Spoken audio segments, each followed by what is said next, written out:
ಚೆಕ್ಪೋಸ್ಟ್ನಲ್ಲಿ BJP ಸಾಕಷ್ಟು ಹಣವನ್ನು ಸಾಗಾಟ ಮಾಡಿದೆ. ಪೊಲೀಸರು ಈ ಬಗ್ಗೆ ತನಿಖೆಯನ್ನು ನಡೆಸ್ತಾ ಇದ್ದಾರೆ, ಕ್ರಮ ಕೈಗೊಳ್ತಾರೆ. ಚೆಕ್ಪೋಸ್ಟ್ಗಳಲ್ಲಿ ಸಾಕಷ್ಟು ಹಣವನ್ನು ಬಿಜೆಪಿ ಸಾಗಾಟವನ್ನು ಮಾಡ್ತಾ ಇದೆ. ಪೊಲೀಸರು ಈ ಬಗ್ಗೆ ತನಿಖೆ ನಡೆಸ್ತಾ ಇದ್ದಾರೆ, ಕ್ರಮವನ್ನು ಕೂಡ ತೆಗೆದುಕೊಳ್ತಾರೆ. ಅಧಿಕಾರಿಗಳ ಕೈಯಲ್ಲಿ ಕೇಸ್ ಮುಚ್ಚಿ ಹಾಕುವ ಯತ್ನವನ್ನು ಕೂಡ ಮಾಡ್ತಿದ್ದಾರೆ. 2 ಕೋಟಿ ಹಣ ಸೀಸ್ ಆದ ಬಗ್ಗೆ ಡಿಕೆ ಶಿವಕುಮಾರ್ ಪ್ರತಿಕ್ರಿಯೆಯನ್ನು ಕೊಟ್ಟಿದ್ದಾರೆ. ಬೆಂಗಳೂರಿನ ಕಾಟನ್ಪೇಟೆ ವ್ಯಾಪ್ತಿಯಲ್ಲಿ ಸೀಸ್ ಆಗಿದ್ದಂಥ ಹಣದ ಬಗ್ಗೆ ಡಿಕೆ ಶಿವಕುಮಾರ್ ಪ್ರತಿಕ್ರಿಯೆ ಕೊಟ್ಟಿದ್ದಾರೆ. ತೇಜಸ್ವಿ ಸೂರ್ಯ ಕ್ಷೇತ್ರದಲ್ಲಿ ಅಕ್ರಮ ನಡೆಯುತ್ತಿದೆ ಅಂತ ಡಿಕೆ ಶಿವಕುಮಾರ್ ಪ್ರತಿಕ್ರಿಯೆ ಕೊಟ್ಟಿದ್ದಾರೆ.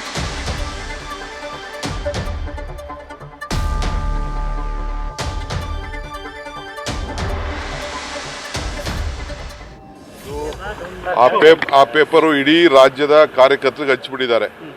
ಹಂಚ್ಬಿಟ್ಟು ಎಲ್ಲ ಕಡೆನೂ ಆ ಚೆಕ್ ಪೋಸ್ಟಲ್ಲಿ ತೋರಿಸ್ಬಿಟ್ಟು ಸುಮಾರು ಹಣನ ಬಿಜೆಪಿಯವರೆಲ್ಲ ಸಾಗಣೆ ಮಾಡಿದ್ದಾರೆ.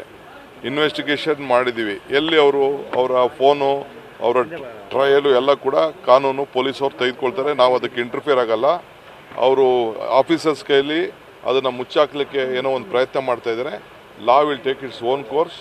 ಯಾವ ಕಾರಣಕ್ಕೂ ಇದು ಮಿಸ್ಯೂಸ್, ಇದನ್ನ ಈ ಎಲೆಕ್ಷನ್ ಟೈಮಲ್ಲಿ ಕಂಪ್ಲೀಟ್ ಪ್ರತಿ ಕ್ಷೇತ್ರಕ್ಕೂ, ವಿಶೇಷವಾಗಿ ಬೆಂಗಳೂರು ಸೌತು ತೇಜಸ್ವಿ ಸೂರ್ಯ ಅವರ ಕ್ಷೇತ್ರದಲ್ಲಿ ನಡೀತಾ ಇದ್ದಂಥ ಒಂದು ಈ ಅಕ್ರಮಕ್ಕೆ ಅವರು ನಾವು ಇಂಟರ್ಫಿಯರ್ ಮಾಡೋಕ್ಕೆ ಹೋಗಲ್ಲ. ಎಲೆಕ್ಷನ್ ಅವರು ಏನು ಮಾಡಬೇಕೋ ಮಾಡ್ತಾರೆ. KP ನಂಜುಂಡಿ ಅವರು ಮೊದಲಿಂದನೂ ಕಾಂಗ್ರೆಸ್ ಬ್ಲಡ್, ಅದು ಹಿಂದುಳಿದ ವರ್ಗದ ಒಬ್ಬ ನಾಯಕರು.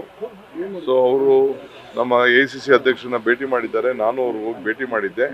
ನಮ್ಮ ಮುಖ್ಯಮಂತ್ರಿಗಳ ಹತ್ರನೂ ಮಾತಾಡಿ ನಾವು ಅವ್ರಿಗೆ ರಿಕ್ವೆಸ್ಟ್ ಮಾಡ್ಕೊಳ್ತಾ ಇದ್ದೀವಿ, ಬೇಡಪ್ಪ ನೀವೆಲ್ಲ ಬಂದು ನಮ್ಮ ಜೊತೆ ಇರಬೇಕು ಅಂತ ರಿಕ್ವೆಸ್ಟ್ ಮಾಡ್ತಾ ಇದ್ದೀವಿ. ನ್ಯೂಸ್ ಫಸ್ಟ್, ನಿರ್ಭೀತಿಯಿಂದ ನಿಮ್ಮ ಪರವಾಗಿ.